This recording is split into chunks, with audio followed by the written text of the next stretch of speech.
बिस्मिल्लाहिर्रहमानिर्रहीम, अस्सलामु अलैकुम वरहमतुल्लाह। आप फेसबुक और यूट्यूब चैनल देख रहे हो। मेरा नाम है अब्दुर्रहमान। नाज़रीन, आज 3 नवंबर है। इंतज़ार हुसैन पंजूता साहब, इमरान खान साहब के वकील, फोकल पर्सन जी, उनको रात को अगवा किया गया था और उनको रात को छोड़ दिया गया। वो सारा एक ड्रामा रचाया गया कि जी वो अगवा कार जो थे वो उनको लेकर जो है वो जीटी रोड से पेशावर की तरफ जा रहे थे, तो वहाँ पुलिस ने नाका लगाया हुआ था। पुलिस ने रोका तो वो उन्होंने फायरिंग की। पुलिस ने जो है ना फायरिंग की तो वो गाड़ी छोड़कर जो है और अगवा जो इंतज़ार हुसैन पंजूता है उनको छोड़कर भाग गए। वो वीडियो भी आपकी स्क्रीन के ऊपर चलाएंगे। पाकिस्तान है जी, और पाकिस्तान में ऐसे ही होता है। यहाँ एक ही कानून है और वो डंडे का कानून है जी। उसके अलावा यहाँ कोई कानून नहीं है। जंगल से भी अबतर हो चुका है पाकिस्तान, और इसी तरह पाकिस्तान को चलाया जा रहा है। अब इसके साथ साथ जी वो कहते हैं, आपने शेर सुना होगा कि अपने ही गिराते हैं नशीमन पे बिजलियाँ। नवाज शरीफ साहब जो हैं वो अमेरिका और लंदन के दौरे करते फिर रहे हैं। भाई जो हैं वो सऊदीया और कतर के जो हैं पाँव पकड़ते फिर रहे हैं कि हमें बचाओ। और बड़े भाई साहब जो हैं वो अमेरिका में पूरी लॉबिंग फर्म जो है उसको ऑन करके आए हैं कि यार हमें जो है कोई हमारी सेटिंग करवाओ। ट्रम्प आने वाला है तो इसके साथ हमारी कोई बातचीत शुरू करवाओ ताकि हमारी हुकूमत जो है वो ना जाए। तो ये नवाज शरीफ साहब करके जो है वो लंदन पहुंचे हैं। तो पीछे जो दामाद साहब हैं पाकिस्तान में, कैप्टन सफदर, उन्होंने जी बिजलियां गिरा दी हैं नवाज शरीफ साहब के सारे बयानिए के ऊपर। सारे का सारा जो बयानिया है 1 मिनट 1.5 मिनट का उनका क्लिप है जी। उन्होंने PMLN की सारी सियासत जो है उसको ज़मीं बोस कर दिया जी, उसकी धज्जियाँ उड़ा के रख दी हैं। और मरीम नवाज का बयानिया, वोट को इज्जतों का बयानिया तबाह बर्बाद करके रख दिया जी, फीती फीती कर दिया है कैप्टन सफदर ने। उन्होंने मेरे ख्याल कोई PMLN से और मरीम नवाज साहिबा से जो है कोई सारा बदला जो है वो एक ही दफ़ा ले लिया है। वो क्लिप बड़ा इंटरेस्टिंग है। वो उसमें उन्होंने क्या कहा है उसकी भी तफसीलात आपके सामने रखेंगे। चीफ जस्टिस साहब ने जी एक जो है कमेटी बनाई है जिसमें खतीजा शाह, जो कि PTI की बड़ी अहम कारकुन हैं या रहनुमा कह लें आप, इन्होंने बड़ी लंबी जेल काटी है 9 मई के मुकदमात में, तो उनको उस कमेटी का हिस्सा बनाया गया है। जिसके ऊपर जी अब जो हमारे चीफ जस्टिस याहिया अफरीदी हैं उनके खिलाफ जी कुछ कंपेन चलाई जा रही है। और ये कंपेन कौन चला सकता है आप बेहतर जानते हैं। इसके साथ साथ कुछ और अहम अपडेट्स हैं। इससे पहले अगर आप लोगों ने चैनल को सब्सक्राइब नहीं किया तो रेड बटन को प्रेस कर लें और बेल आइकॉन को भी प्रेस कर लें ताकि लेटेस्ट अपडेट्स आप लोगों को मिलती रहें और ये जो हमारा ताल्लुक़ है ऐसे ही जुड़ा रहे। सबसे पहले जी इंतज़ार पंजूता साहब के हवाले से बात कर लेते हैं। इनको तकरीबन 8 अक्टूबर को इस्लामाबाद से जो है वो अगवा किया गया था। फिर इस्लामाबाद हाई कोर्ट में जो है वो इनका केस चलता रहा और पूरा 1 से 1.5 महीना जो है वो टाला मटोल चलता रहा। और फिर जब अदालत उस नहज के ऊपर आई कि जी अब जो है मैं कोई सख्त ऑर्डर करूँगा, अदालत ने ये बारहा कहा कि जी फिर आप जो हैं वो मुश्किलात पैदा हो जाएंगी IG साहब आपके लिए भी और अटॉर्नी जनरल साहब आपके लिए भी। तो फिर अटॉर्नी जनरल साहब जो हैं उन्होंने कहा कि जी अब आप बंदे को पेश कर दें। तो फिर वो बंदा जी सामने आ गया। इंतज़ार पंजूता साहब रात को जो है वो एक ड्रामा रचाया गया कि जी हसन अब्दाल में जो है पुलिस मुकाबले के बाद बाजियाब हुए हैं जी इंतज़ार पंजूता साहब, और उनसे बयान भी जो है वो पुलिस स्टेशन में ही ले लिया गया। ये आपकी स्क्रीन के ऊपर वीडियो चल रही होगी। वो इतने घबराए हुए बैठे हैं। लाजमी बात है जी, जिस तरह उनको अगवा करके ले जाया गया और उनको जहां रखा गया होगा उनको कोई चरगे बरोश तो नहीं खिलाए गए होंगे। 1 महीने में आप उनकी हालत जो है वो देख सकते हैं। किस तरह वो सहमे हुए हैं। पता नहीं कितना जो है उनको फिज़िकल टॉर्चर किया होगा, उनको दिमागी जो है कितने उनको टॉर्चर किया होगा। और उसके बाद जी रात को उनको जो है वो छोड़ दिया गया है।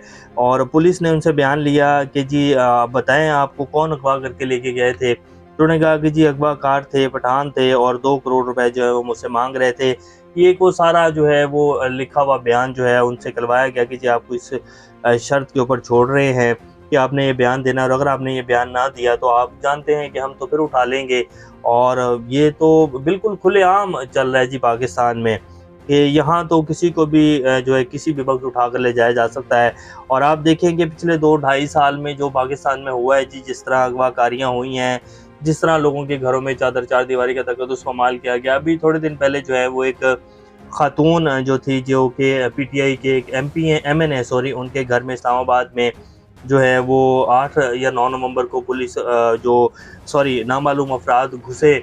20 से 25 लोग घुसे। उन्होंने जो है PTI के तमाम क़यादत के साथ बैठ के प्रेस कॉन्फ्रेंस की कि मेरे 11 साल की बच्ची को और 9 माह का जो मेरा बच्चा है उसको ज़मीन पर घसीट कर जो है वो ले जाया गया, मेरे नौकर को जो है वो मारा गया, उसके कपड़े उतार दिए गए। तो क्या हुआ? कोई एक्शन हुआ? किसी हमारी अदालत ने नोटिस लिया?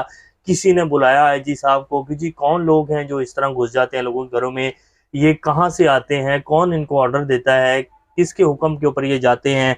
ना इस्लामाबाद हाई कोर्ट में ये कोई नोटिस लिया गया, ना जो हमारी निजी अदालतें हैं या आप सुप्रीम कोर्ट कह लें जी, सुप्रीम कोर्ट ने भी कोई नोटिस नहीं लिया।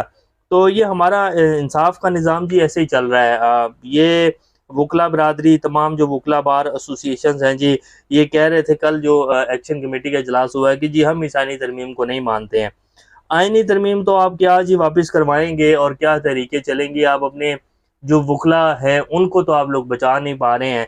तो ये शर्म से डूब मरने का मुकाम है जी। हमारी तमाम जो बार एसोसिएशंस हैं, जो वकला हैं, इनको याद करना चाहिए जब इन्होंने इफ्तिखार चौधरी साहब के हवाले से एक जो है तहरीक चलाई थी और उसमें बड़ी कामयाबी हासिल की थी। तो ये कोई मसला ही नहीं है, अगर आप लोग इकट्ठे हो जाएँ तमाम वकला बिरादरी, तो ये जो किया जा रहा है इस टाइम वकला के साथ और जो पाकिस्तान के साथ किया जा रहा है और जिस तरह इंसाफ की धज्जियाँ उड़ाई जा रही हैं, कानून को पाँव तले रौंदा जा रहा है जी और ठुड्डे मारे जा रहे हैं बेसिकली पाकिस्तान के आइन को, तो ये सब रुक सकता है, कोई बड़ी बात ही नहीं है।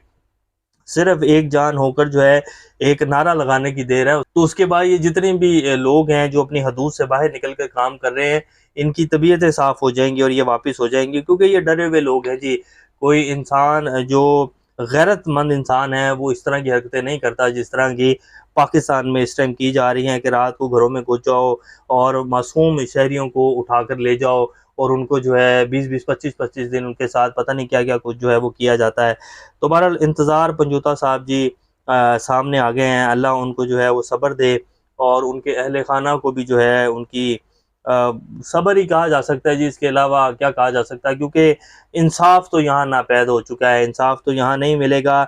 जब आपके इस्लामाबाद हाई कोर्ट के 6 जजेस ख़त लिख रहे हों सुप्रीम जुडिशल काउंसिल में और वो कह रहे हैं कि जी हमारे घर वालों के साथ ये किया जा रहा है, तो फिर पीछे इंसाफ की तो आप तवक्को कर ही नहीं सकते हैं। अब हमारे नए चीफ जस्टिस साहब आए हैं जी, सारी उम्मीदें उनके ऊपर हैं और एक बंदा है जी वो साथ अब जस्टिस मंसूर कह लें, जस्टिस मुनीब कह लें या कुछ 6-7 और जो हमारे जस्टिस हज़रात हैं सुप्रीम कोर्ट के, उनको कह लें कि वो उनके साथ हैं। तो देखते हैं कि वो कितनी की बेहतरी ला पाते हैं और क्या वो मुदाखलत ख़त्म कर पाते हैं, क्योंकि ये मैसेजिंग तो हुई है कि जी अब आप हमारी उसमें नहीं आएँगे, हमारी लाइन क्रॉस नहीं करेंगे और हम आपकी लाइन क्रॉस नहीं करेंगे।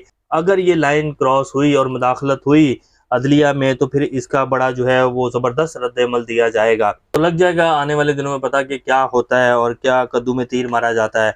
सलमान कमराजा साहब कहते हैं कि जी अगर अब भी कौम नहीं उठेगी तो आज इंतज़ार पंजूता का जो हशर किया गया है, कल ये मेरे साथ हो जाएगा, मुझे उठा के ले जाएँगे और इसके बाद अब आपकी बारी होगी। यानी कि वो कह रहे हैं कि कौम की बारी होगी इसके बाद, क्योंकि पाकिस्तान को बचाना है और अगवा कारों से साफ़ करना है तो कौम को अब उठना होगा। तो ये जी सलमान अकरम राजा साहब जो हैं उन्होंने अपना मौक़िफ़ दिया है सारे वाक़ये के ऊपर। चीफ जस्टिस ऑफ पाकिस्तान ने जी पंजाब में जेलों का मुआयना करने और सिफ़ारिशात मुरतब करने के लिए ज़िले कमेटी तश्कील दे दी है, जिसमें 9 मई 2023 के पुरतशद्दुद वाक़यात के तनाज़ुर में जेल में कैद काटने वाली मरूफ़ फ़ैशन डिज़ाइनर खतीजा शाह भी शामिल हैं।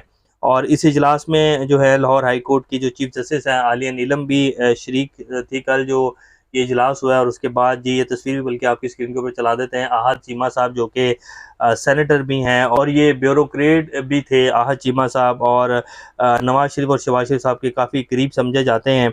तो ये जी अब कमेटी बनाई गई है और इसको लेकर जो है चीफ जस्टिस साहब के ऊपर कुछ तनकीद के निशान बरसाए जा रहे हैं सोशल मीडिया के ऊपर और ये फेक अकाउंट्स के ज़रिए जो है ये सारी कैंपेन चलाई जा रही है और इनके पीछे जो है वो एक ही जमात है जो कि हुकूमती जमात है और उनको अब ये चीज़ अच्छी नहीं लग रही है। वो ये कह रहे हैं कि जी खतीजा शाह के ऊपर तो भी मुकदमे चल रहे हैं, उनको आप किस तरह जो है इस कमेटी का हिस्सा बना सकते हैं।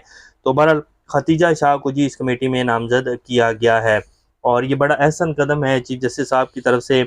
जितने भी अभी तक उन्होंने फ़ैसले लिए हैं जी पिछले 8-9 दिनों के अंदर बड़े शानदार फ़ैसले हैं। हम उम्मीद करते हैं और हम दुआ करते हैं कि वो इसी तरह जो है वो आइन और कानून की हुक्मरानी के लिए शानदार फ़ैसले लें।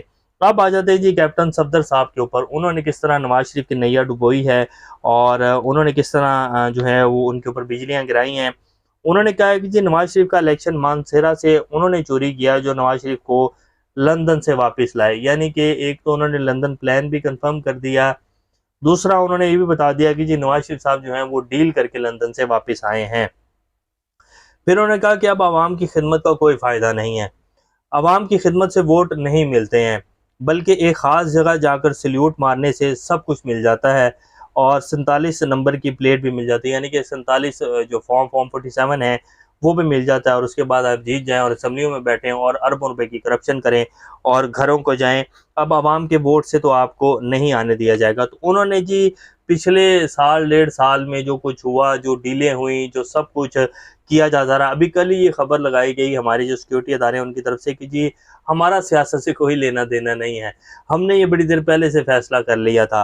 तो अब कैप्टन सफदर साहब ये कह रहे हैं कि जी नवाज शरीफ साहब को जो लोग लंदन से लेकर आए थे, यानी कि जो डील करके नवाज शरीफ को लाए थे कि जी आए हमारे चश्मो चिराग, आए हमारा जो है वो हीरा जो है हमारा वापस आएगा, वो पाकिस्तान को जो है वो एशियन टाइगर बनाएगा। तो उन्होंने जो एशियन टाइगर बनाया जी वो आप सब लोगों के सामने है। और अब कैप्टन सफदर साहब जो हैं जी उन्होंने नवाज शरीफ की जो कश्ती है वो डुबो दी है। और अब इससे ज़्यादा क्या कहा जा सकता है जी, इससे ज़्यादा क्या सबूत चाहिए होंगे कि ये हुकूमत किस तरह बनी है, इसके पीछे क्या डीलें हुई हैं। एक सिटिंग डिप्टी कमिश्नर इस्लामाबाद का प्रेस कॉन्फ्रेंस करके कहता है कि जी इलेक्शन में जो कुछ हुआ इस्लामाबाद की हद तक, क्योंकि वो इस्लामाबाद के डिप्टी कमिश्नर थे, उसमें काजी फाइज ईसा साहब, chief election commissioner Sikandar Sultan Raja और एक और बड़ी शख्सियत, उन्होंने उनका नाम नहीं लिया। तो उन्होंने कहा कि जी इन सब लोगों के कहने के ऊपर, इनके हुक्म के ऊपर जो है वो इलेक्शन में धांधली करवाई गई है और उसके रिजल्ट जो हैं वो रोके गए हैं। अब वो डिप्टी कमिश्नर साहब कहाँ हैं किसी को नहीं पता जी, वो कहाँ हैं। और इतने बड़े ओहदे के ऊपर बैठा हुआ शख्स प्रेस कॉन्फ्रेंस करने से पहले बिल्कुल ठीक था और प्रेस कॉन्फ्रेंस करने के बाद वो पागल हो गया। तो ये पाकिस्तान की जी कुछ ताज़ा तरीन सूरत हाल है। अल्लाह पाकिस्तान का हमें नासिर। अभी तक के लिए इतना ही। अपना चैनल का ख्याल रखिएगा। अल्लाह हाफिज़।